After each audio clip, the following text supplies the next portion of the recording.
The space around Kepler station filled with bright flashes of light. Ships appeared from nowhere, coming out of faster-than-light travel like they always did. But this time was different. This time, something impossible happened. Captain Veltar stood on the bridge of her ship, the Starwind. She had seen many things in her 40 years of space travel. She had fought pirates, explored dead worlds, and traded with strange alien races. But nothing had prepared her for what she saw today. The first thing that came out of the light was small. Fighter ships, maybe 50 of them, then more, and more. Veltar counted 100, then 200, then stopped counting. The small ships kept coming like insects from a nest. Then the big ship appeared. It was huge, bigger than anything Veltar had ever seen, bigger than anything that should exist. The ship stretched across the darkness of space like a metal mountain. It was gray and white, with lights running along its sides. Gunports lined its hull like windows on a building. Flight decks opened like giant mouths, still spitting out more fighter ships. "Captain," her science officer said, his voice shaking, "that ship is 12 kilometers long." Veltar felt her blood turn cold. 12 kilometers, that was impossible. Every child in the galaxy learned the basic rules of space travel. Ships could only be so big before they tore themselves apart trying to jump through space. The biggest ship ever built was 800 meters long, and that had pushed the limits of what was safe. "Check your readings," she told her science officer. He checked. He checked again. 12 kilometers, Captain. Maybe more. Around the huge ship, the fighter craft formed perfect patterns. They moved like they were dancing, each one knowing exactly where the others would be. Veltar had commanded fighter squadrons before. Getting 10 pilots to work together was hard. Getting 100 to work together was nearly impossible. These humans had almost 1,000 ships moving like one mind. The communications array on Veltar's ship started beeping. Someone was trying to talk to them. She looked at her communications officer, who nodded. "This is Admiral Chen Rodriguez of the United Earth Supercarrier Leviathan," a voice said in clear, simple galactic common. "We got your distress call about the Kepler mining colony. Please tell us who you are and what you want to do here." Veltar stared at the huge ship. The voice sounded calm, like the human was talking about the weather, instead of commanding the biggest war machine in galactic history. She had heard of humans before. They were a new race, young and primitive. They had only discovered faster-than-light travel a few decades ago. They should barely be able to build simple cargo ships. "Human ship," she finally said. "This is Captain Veltar of the Zephyrian ship Starwind. How did you build that ship? How did you make it jump through space?" There was a pause. Then the human admiral laughed. It was a warm sound, like he found something funny that Veltar did not understand. "We built it the same way we build everything," Admiral Rodriguez said. "We figured out what we needed. Then we made it work." Veltar looked at her science officer. He was running calculations on his computer, checking and rechecking the numbers. The energy readings from the human ship were massive. The power needed to move something that big through space should have been impossible to generate. The mathematics alone should have taken centuries to solve. "Admiral Rodriguez," Veltar said, "do you understand what you have done? Your ship breaks every law of physics we know." "Does it?" the admiral asked. "It seems to be working fine from where I sit." Other ships in the area were starting to talk on the communication channels. Veltar could hear dozens of different languages as alien captains tried to understand what they were seeing. Fear mixed with amazement in their voices. Some wanted to run away. Others wanted to get closer and study the impossible ship. The human admiral seemed to hear the chatter too. "I know this is surprising," he said, broadcasting to all the ships in the area. "We know you have questions. Right now, though, we have work to do. There are people on that planet who need help." Veltar looked at her tactical display. The planet Kepler was surrounded by enemy ships. Automated war machines called Ravagers had been attacking the mining colony for weeks. Every military ship in this part of the galaxy had come to help, but they were losing. The Ravagers were too many and too strong. 43 alien warships had been fighting for 3 weeks. They had barely made a dent in the enemy forces. The colonists on the planet were running out of food and power.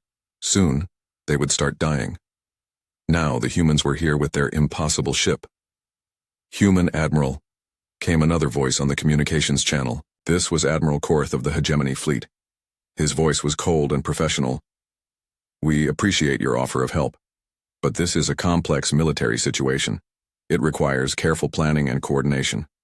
Perhaps you should wait and let the experienced commanders handle this. Veltar had served under Admiral Korth before. He was a good soldier, but he did not like surprises. He especially did not like other people taking charge of his operations. I understand your concerns, Admiral Rodriguez said. But those people down there don't have time for careful planning. They need help now. On her tactical display, Veltar watched the human fighter ships starting to move. They were forming up into attack formations, but not like any formation she had ever seen. The patterns were complex and beautiful, like art made from spaceships. All alien vessels. Please stay. Clear the combat zone, Admiral Rodriguez announced. We're going to try something new. Admiral Korth's voice came back angry. Human, you cannot just charge into battle. The Ravagers have 50,000 combat units. You will be destroyed. Maybe, the human admiral said. But we won't know until we try. Veltar felt a chill run down her spine. The humans were either very brave or very stupid. She was not sure which was worse. The Ravager swarm had destroyed some of the best military ships in the galaxy. What could these newcomers do that veteran commanders could not? She was about to find out. The human fighter ships suddenly accelerated toward the planet. They moved fast, faster than fighters usually moved. Behind them, the massive carrier ship turned to follow. For something so big, it moved with surprising grace. Captain, her science officer said, I'm reading massive power buildup from the human ship. They're charging weapons. Veltar had never seen weapon readings like these before. The energy levels were off her charts. If the humans fired all their guns at once, they could probably destroy a small moon. Human Admiral, she called out. What are you doing? Our job, came the reply. The first human fighters reached the edge of the Ravager swarm. Instead of the careful, defensive fighting that the alien fleets had been using, the humans attacked like a storm. Their ships moved in perfect coordination, covering each other, striking hard and fast, then moving before the Ravagers could respond. More and more human fighters joined the battle. They came in waves, each wave hitting the Ravagers from a different direction. The automated war machines tried to adapt, but the humans kept changing their tactics. Behind the fighters, the great carrier ship opened fire. Beams of energy lanced out from hundreds of gun ports. Each shot was perfectly aimed, destroying Ravager ships without hitting any human fighters. The coordination was impossible, but it was happening. Veltar realized she was watching something that would change everything. The humans had not just built an impossible ship. They had created a new way of fighting. They had turned war into art, mathematics into music, and impossible into reality. The battle was just beginning, but she already knew how it would end. The humans would win because they had done something no one else had ever thought to do. They had refused to believe that impossible meant impossible. 3 days before the humans arrived at Kepler, Dr. Kirith stood before the most important gathering in the galaxy. The Galactic Physics Council met only when the universe itself seemed to be breaking. Today was one of those days. The council chamber was huge and round, with seats for representatives from 47 different worlds. Each species looked different. Some had fur, others had scales, many had more arms or eyes than humans. But they all shared one thing. They all understood the basic laws of physics that governed space travel. Dr. Kirith was the most respected scientist in known space. She had written the mathematics that every civilization used for faster-than-light travel. Her tentacles moved gracefully as she activated the holographic display at the center of the chamber. Fellow scientists, she began. Her voice translated into dozens of languages at once. We are here to discuss a crisis. Intelligence reports tell us that a new species called humans is trying to build impossible spaceships. The hologram showed the wreckage of 17 different attempts by various civilizations to build large FTL ships. Each pile of twisted metal told the same story. Ambitious engineers who had tried to break the fundamental laws of physics and paid with their lives. Every advanced civilization tries this, Dr. Kirith continued. The Arctuvians lost their entire battle fleet when they tried to move a 2-kilometer dreadnought through FTL space. The ship lasted exactly 3 seconds before it tore itself apart. The hologram shifted to show another wreck. This one was even worse, just a cloud of metal dust where a ship used to be. The Vorthan Empire collapsed after their emperor ordered the construction of what he called a galaxy crusher, a ship 5 kilometers long. When they tried to activate its FTL drive, it created a black hole that swallowed their home star. Murmurs of concern rippled through the chamber. Everyone knew these stories, but seeing the evidence laid out like this was sobering. The physics were clear and brutal. The bigger a ship got, the harder it became to move it through faster-than-light space. Dr. Kyrith brought up a mathematical formula that filled the entire holographic display. The equation was beautiful in its complexity, with symbols and numbers flowing like water, but it was also terrifying in what it meant. The Veltar limit, she explained, named after the first scientist to prove it mathematically. Any ship longer than 800 meters creates harmonic disruptions in faster-than-light space that tear the ship apart. This is not engineering. This is fundamental physics. It cannot be overcome. The equation showed why. FTL travel worked by creating a bubble of warped space around a ship. The bubble had to vibrate in perfect harmony like a musical note. Small ships could maintain this harmony easily, but as ships got bigger, the vibrations became more complex. Past 800 meters, the mathematics became impossible. Ambassador Tulin of the Hegemony raised one of his 4 arms. Dr. Kyrith, what about these humans we keep hearing about? Our spies say they are building ships much larger than the Veltar limit. Dr. Kyrith's tentacles twisted in what her species considered a gesture of concern. Our intelligence suggests they are attempting to build ships in the 10-kilometer range. They clearly do not understand basic FTL theory. They will destroy themselves before they ever leave their solar system. She changed the hologram to show images stolen from human shipyards. The pictures showed massive construction projects, ships being built that dwarfed anything the galaxy had ever seen. The humans were using primitive construction methods, welding, metal and running cables like they were building ocean ships instead of space vessels. Look at this, Dr. Kyrith said, pointing to one image. They are installing what appear to be musical instruments throughout their ships. Our analysts believe this is some form of primitive entertainment system. They clearly have no understanding of the harmonic requirements for FTL travel. Representative Morks of the Silicon Collective made a sound like grinding stone. Perhaps we should warn them. If they try to activate FTL drives on ships that large, the explosion could be seen from several star systems away. We have tried, Dr. Kyrith replied.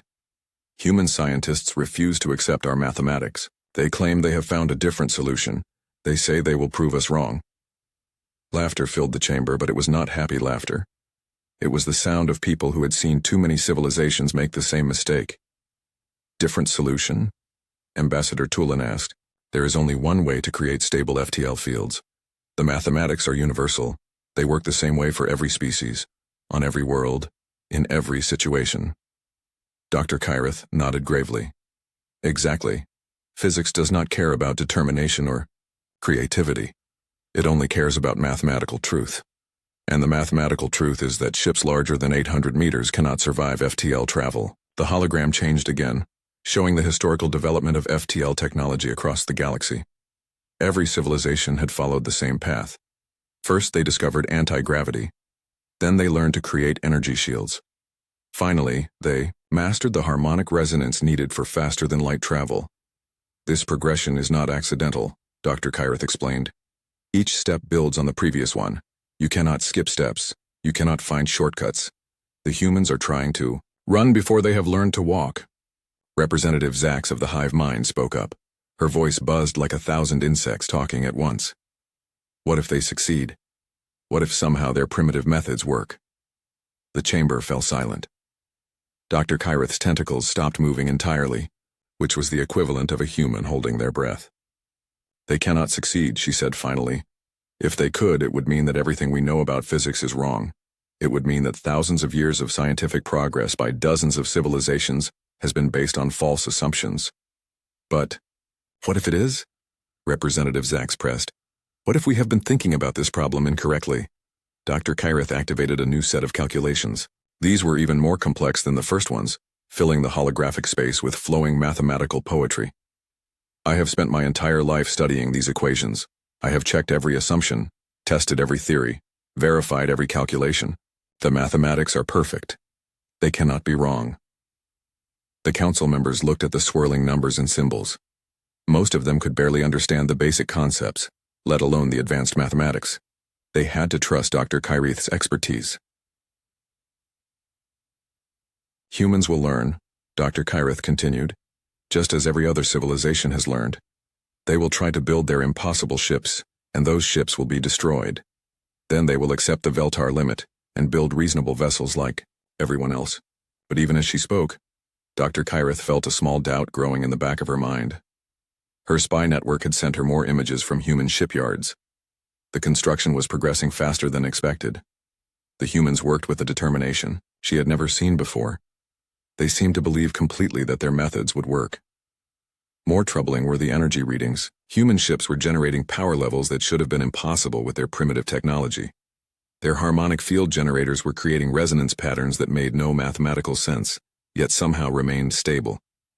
Dr. Kyrith, Ambassador Tulin said, "When will we know for certain? When will the humans attempt their first large ship FTL jump?" Dr. Kyrith checked her data files. "Intelligence suggests they will be ready for initial testing within the next few months.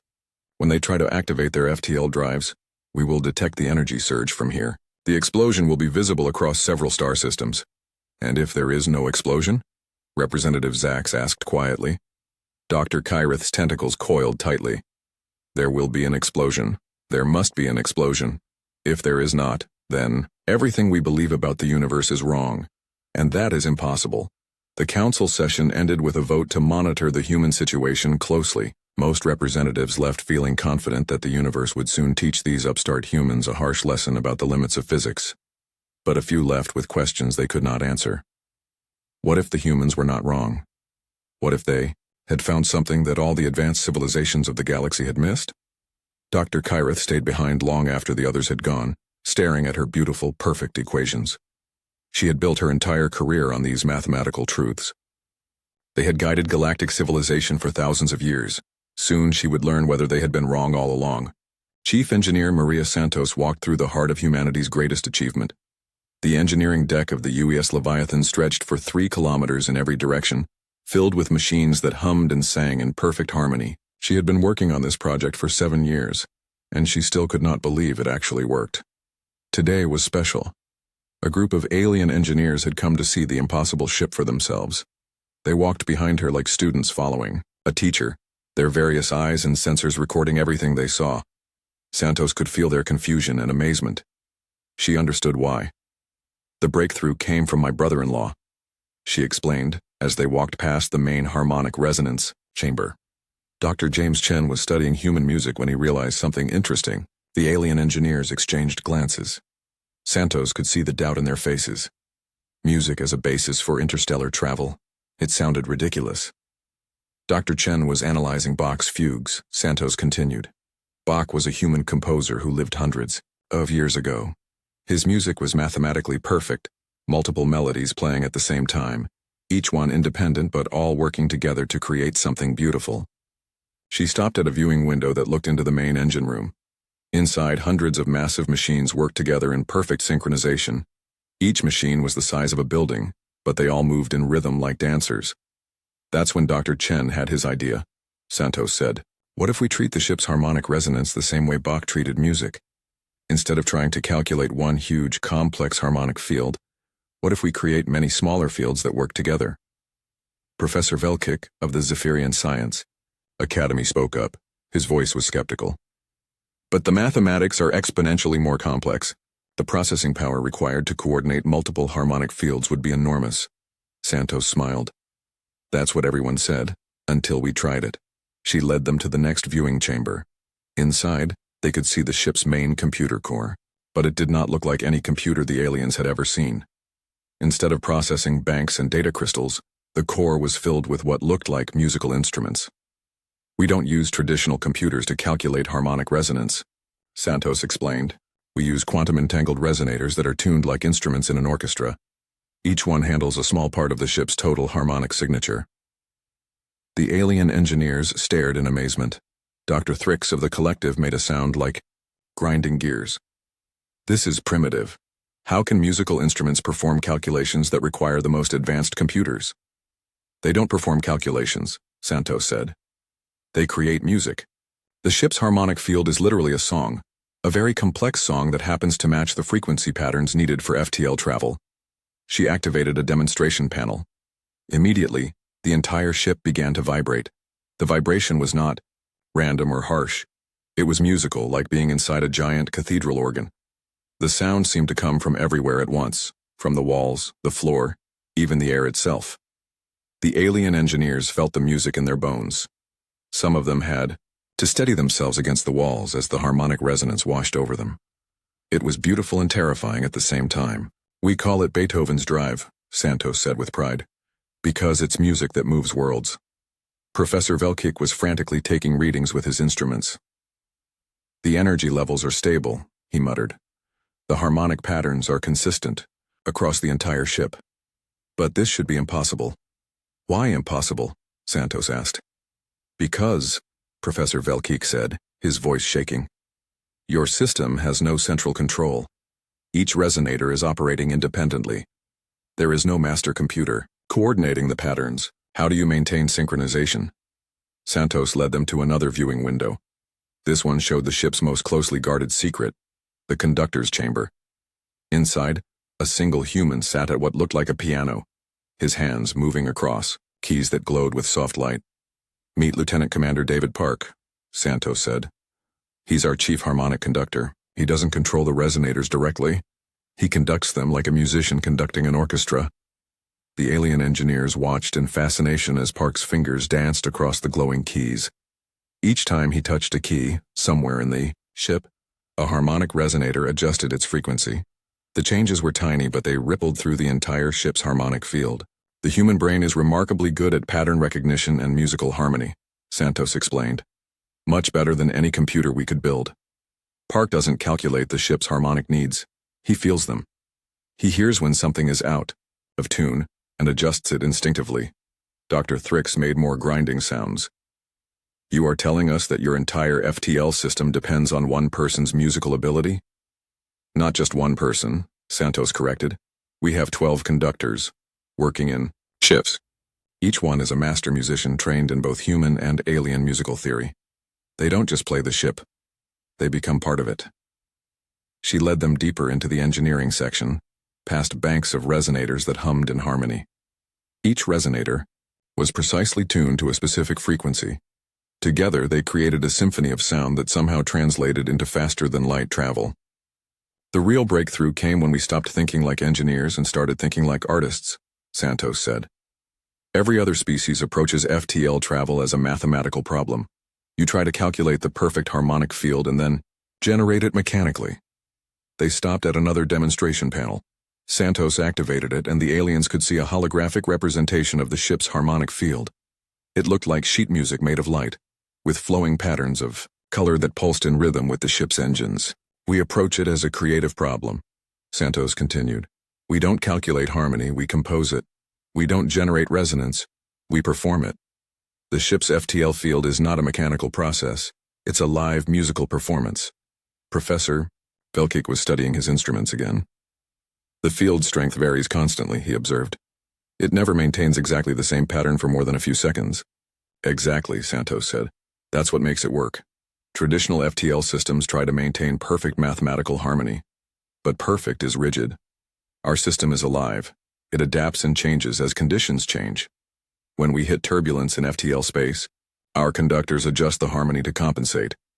When the ship's mass distribution changes, they recompose the resonance pattern." Dr. Thrix sounded confused.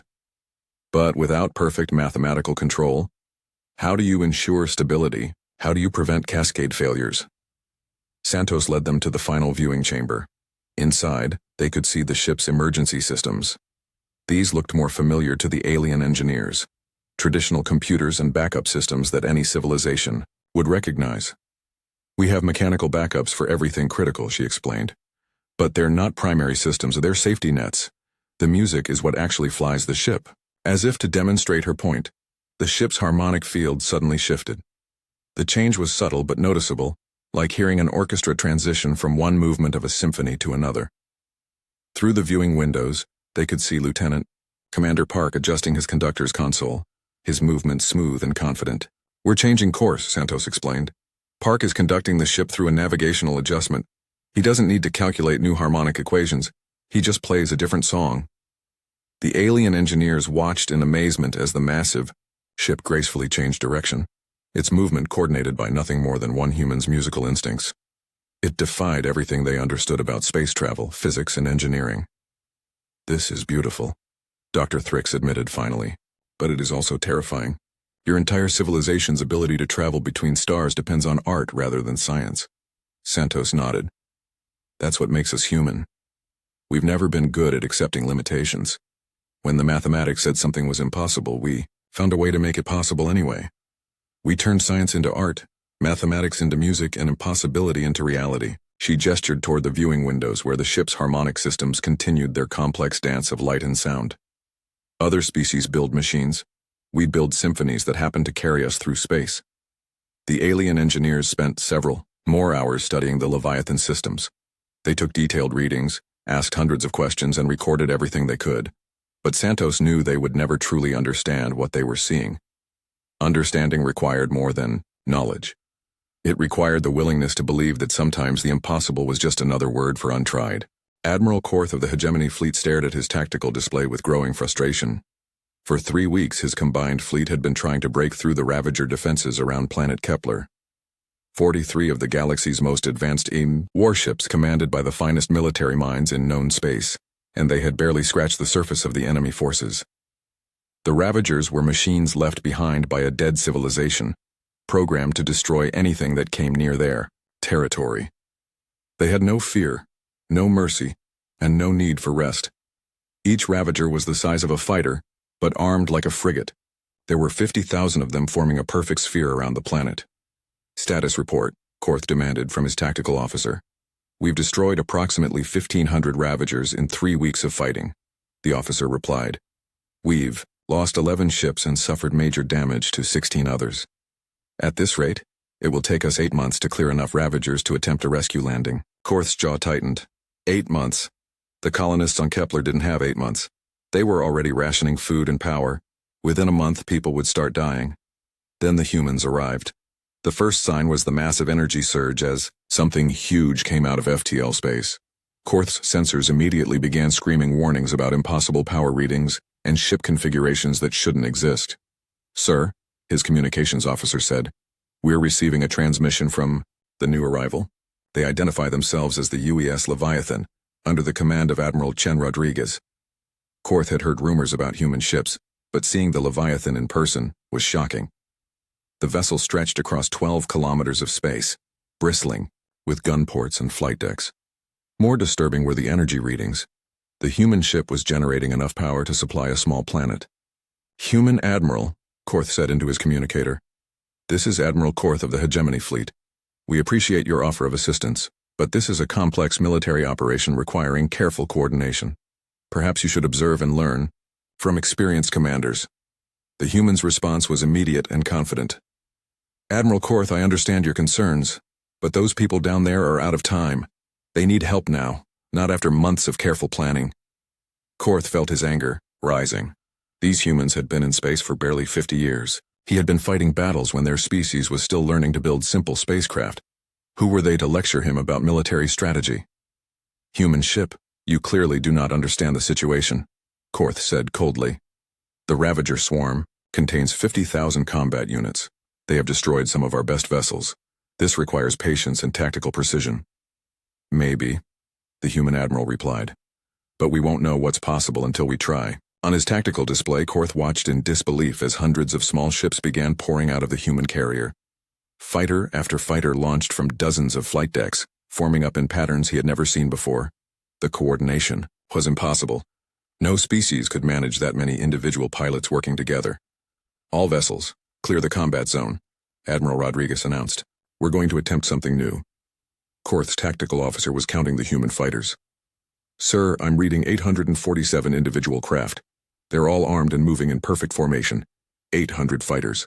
Korth's entire combined fleet had maybe 200 fighters total, and coordinating even that many was a nightmare. The humans were treating nearly 1,000 pilots like they were parts of a single machine. Human Admiral, Korth called out, you cannot simply charge into battle. The Ravagers will adapt to your attack patterns. You will be slaughtered. We'll see, came the calm reply. The human fighters suddenly accelerated toward the planet. They moved faster than any fighters Korth had seen, their formations flowing like water but maintaining perfect discipline. Behind them, the massive carrier began to turn, bringing its enormous weapon arrays to bear. Korth watched his sensors as the first human fighters reached the edge of the Ravager swarm. He expected to see the usual pattern: careful probing attacks, defensive maneuvers, gradual advancement. Instead, the humans attacked like a natural disaster. The human fighters didn't attack randomly. They moved in waves, each wave coordinated with devastating precision. The first wave would strike a section of Ravagers, drawing their attention and fire. Before the Ravagers could adapt, the second wave would hit them from a different angle. Then a third wave, then a fourth. Each attack was perfectly timed. Human fighters would appear, strike hard, and disappear before the Ravagers could respond effectively. They never stayed in one place long enough for the enemy to target them, but they never stopped attacking either. How are they coordinating this? Korth's tactical officer wondered aloud. I can't detect any command signals. Each fighter group seems to know exactly what the others are doing without any communication. Korth was wondering the same thing. Traditional fighter tactics relied on constant communication between pilots and commanders. But the human fighters were operating in perfect silence, somehow anticipating each other's moves. Then the Leviathan opened fire. The carrier's weapons were unlike anything Korth had ever seen. Instead of the focused energy beams or missile salvos that civilized warfare used, the human ship fired hundreds of different weapons at once. Energy beams, projectile weapons, missile swarms, and exotic energy types that Korth's sensors couldn't identify. Each shot was perfectly aimed. Human weapons destroyed Ravager after Ravager without hitting a single human fighter. The coordination was impossible. The human fighters were moving through the same space that the carrier's weapons were firing through, but somehow they never got in each other's way. Sir, his tactical officer said, voice shaking. The humans are destroying Ravagers faster than our sensors can count them. They're tearing through the swarm like it's not even there. Korth stared at his displays in amazement and horror. His combined fleet had been fighting for 3 weeks to destroy 1,500 Ravagers. In the first 5 minutes of combat, the humans had destroyed more than that. The human attack was not just effective, it was beautiful. The fighters moved like they were dancing, their formations shifting and flowing in patterns that looked more like art than warfare. The carrier's weapons fire created streaks of light that painted the darkness of space in brilliant colors. They're not fighting, Korth realized suddenly. They're performing. It was true. The human attack looked like a choreographed performance. Every movement was precisely timed, every shot perfectly placed. The fighters moved in harmony with the carrier's weapons, creating a symphony of destruction that was both terrifying and magnificent. The Ravagers tried to adapt. They were programmed to learn from enemy tactics and develop counters. But the humans never used the same tactic twice. Every attack wave was different, every maneuver unique. The Ravagers couldn't adapt to patterns that didn't repeat. More human fighters kept coming. The Leviathan seemed to have an endless supply of small craft, each one piloted with impossible skill. They fought not like individual warriors but like parts of a single vast organism. 10 minutes, Korth's tactical officer reported. They've been fighting for 10 minutes and they've destroyed over 20,000 Ravagers. 20,000. Half the entire swarm, gone in 10 minutes. Korth's fleet had been chipping away at the enemy for 3 weeks. The humans were erasing them from existence. The human fighters began changing their formations again. This time they formed a perfect sphere around the remaining Ravagers, trapping them between human forces and the planet's gravity well. There was nowhere for the machines to run. The Leviathan's weapons fire intensified. Instead of the careful, targeted shots they had been using, the carrier began firing massive energy blasts that destroyed dozens of Ravagers at once. The space around planet Kepler lit up like a star. 14 minutes, the tactical officer said quietly. The swarm is down to less than 5,000 units. Korth felt something he hadn't experienced in 30 years of military service. Awe. The humans weren't just winning, they were redefining what victory looked like. They had taken an impossible situation and made it look easy. The last few Ravagers tried to run. The human fighters let them go for a moment, then casually hunted them down one by one. There was no mercy in it, but there was also no anger. The humans fought like they were solving a mathematical problem, efficient and emotionless. When the last Ravager died, space around planet Kepler fell silent. The swarm that had threatened the galaxy for weeks was gone, reduced to drifting wreckage and fading energy signatures. Battle time, 14 minutes, 37 seconds, Korth's tactical officer reported. Ravager losses, complete. Human losses, 0 losses. The humans had destroyed 50,000 enemy combatants without losing a single fighter. Korth had never seen anything like it in his entire military career. Admiral Rodriguez's voice came over the communication channels. All rescue shuttles, proceed to the planet's surface. Begin immediate evacuation of colonists who want to leave and supply delivery for those who want to stay. Just like that, the crisis was over. The humans had solved in 14 minutes what the combined galactic fleet couldn't solve in 3 weeks. 6 months after the Battle of Kepler, the Galactic Council met for the first time in 3 centuries with a human representative present.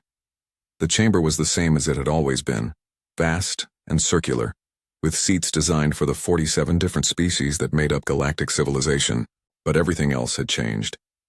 Ambassador Elena Vasquez sat at the newcomers' table, looking small and fragile compared to the massive alien delegates around her. She was the first human ever to address the council, and the weight of that responsibility sat heavily on her shoulders. Behind her, holographic displays showed images that still made many council members uncomfortable, human ships that should not exist, performing feats that should be impossible. Council leader, Morden of the Ancient. Hegemony called the session to order. His voice echoed through the chamber like distant thunder. We are here to discuss the human situation and its implications for galactic civilization. The debate that followed was fierce and confused. Some delegates demanded that humans share their FTL technology with all member species. Others insisted that human methods were too dangerous and should be banned. A few suggested that humans had somehow cheated the laws of physics and their achievements should be considered illegitimate. Ambassador Tulin of the Zephyrian hegemony stood to speak. The humans have violated fundamental principles that have guided our civilization for millennia. Their ships are too large, their power systems generate impossible energy levels, and their tactics ignore established military doctrine. They are dangerous. Murmurs of agreement rippled through the chamber. Many delegates had seen the recordings from Kepler, the battle that had redefined warfare in 14 minutes. The efficiency of the human victory was terrifying to species that had grown comfortable with careful, methodical approaches to conflict.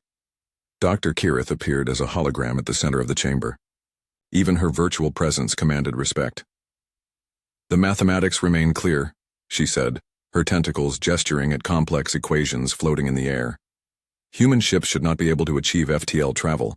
Their success suggests either a fundamental error in our understanding of physics or the use of technology that violates natural law. Representative Zax of the hive mind buzzed with agitation. If humans can build 12-kilometer starships, what prevents them from building 100-kilometer ships? 1,000-kilometer ships? Where does it end? The fear in the chamber was real and growing. For thousands of years, galactic civilization had been built on shared limitations. Everyone understood that ships could only be so big, weapons could only be so powerful, and battles could only be fought in certain ways. The humans had shattered those assumptions in less than a year. Ambassador Vasquez listened to the debate with growing frustration. Finally, she stood and requested permission to speak. The chamber fell silent as Council Leader Morden recognized her. "You are asking the wrong questions," she said, her voice carrying clearly through the vast space. "You want to know how we broke your rules, but we didn't break them. We never learned them in the first place." She activated her own holographic display, showing the development of human technology over the past century. The progression looked nothing like what other species had followed. Every species here developed FTL technology, by first mastering anti-gravity, then energy shields, then harmonic resonance. Vasquez continued. You built on each other's knowledge, refined each other's discoveries, and accepted each other's limitations. The display shifted to show Earth's timeline. It was chaotic and unpredictable, full of dead ends and breakthrough discoveries that came from unexpected directions. We developed FTL technology in isolation, Vasquez explained. We didn't know it was impossible, so we never learned to believe it couldn't be done. We approached the problem like humans approach every problem. We assumed there had to be a way, and we kept trying until we found it. Dr. Kirith's holographic form flickered with agitation. But the mathematics are universal. The energy requirements alone should have prevented any ship larger than 800 meters from achieving stable FTL fields. Should have, yes, Vasquez agreed calmly. But we didn't try to solve the whole equation at once. We broke it into smaller pieces, found patterns where you saw chaos, and built solutions piece by piece. She changed her display to show the interior of a human FTL drive. The alien delegate stared in amazement at what looked more like a concert hall than an engine room. We turned mathematics into music, Vasquez said. We made harmony from discord and music from motion. You tried to calculate perfection. We learned to compose it. Council Leader Mordoon leaned forward. Ambassador Vasquez, you speak as if this was intentional. as if humans chose to develop technology differently. Vasquez smiled. It was the first time she had smiled since entering the chamber, and somehow it made her seem less fragile and more dangerous. Not intentional, she said. Inevitable. Humans don't accept limitations well. When someone tells us something is impossible, our first response is usually to prove them wrong. She gestured toward the chamber around them. You have built a beautiful civilization based on shared knowledge and common understanding.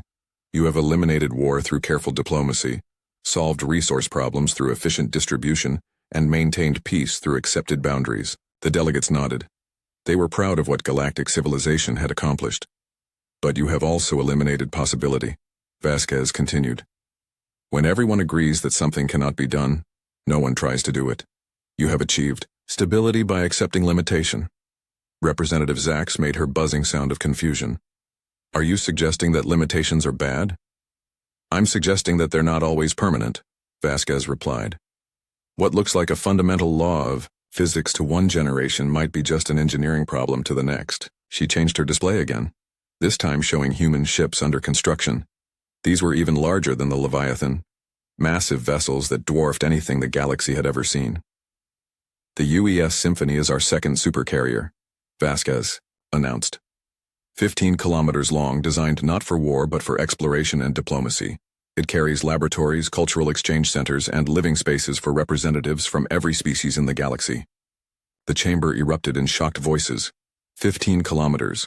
The humans were not content with breaking the old limits. They were making them irrelevant. How many more ships like this do you plan to build? Ambassador Tulin demanded. As many as we need, Vasquez said simply. We're planning deep space exploration missions to galaxies beyond our local cluster. We want to see what's out there, to learn from civilizations we haven't met yet. Dr. Kyrith's hologram flickered again. The energy requirements for intergalactic travel would be enormous. The harmonic complexities would be beyond calculation. Beyond your calculations, perhaps, Vasquez said gently, but we found that most problems look impossible until someone solves them. Council Leader Mordun raised one of his massive hands for silence. The chamber fell quiet, waiting for his judgment. Ambassador Vasquez, he said slowly, what do humans want from the Galactic Council? Vasquez activated her personal communicator, and suddenly the chamber filled with a sound that few delegates had heard before, the harmonic resonance of human FTL drives. It was hauntingly beautiful, like music from another universe. We want to explore, she said as the music filled the space around them. We want to learn. We want to see what becomes possible when you stop believing things are impossible. The music faded, but its echo seemed to hang in the air. The alien delegates sat in silence, each one contemplating what the human presence meant for their carefully ordered civilization. We are not asking you to change, Vasquez continued. Your way of doing things has brought peace and prosperity to 47 worlds. That is an achievement worth preserving. She paused, looking around the chamber at faces that belonged to species humanity had only recently learned existed. But we are asking you to consider that there might be other ways, that the universe might be larger and stranger and more wonderful than any of us have imagined. Representative Zax spoke first. What if you are wrong? What if your methods fail? What if you build ships so large that they create black holes or tear holes in space itself? Vasquez nodded. Then we'll learn from our mistakes and try something different. That's what humans do. We fail, we learn, we try again. And if your failures destroy entire star systems? Ambassador Tulin asked. Then we'll carry that responsibility, Vasquez replied. But we won't let the fear of failure stop us from trying to succeed. The debate continued for hours, but the outcome was inevitable. The human presence had changed the galaxy's understanding of what was possible.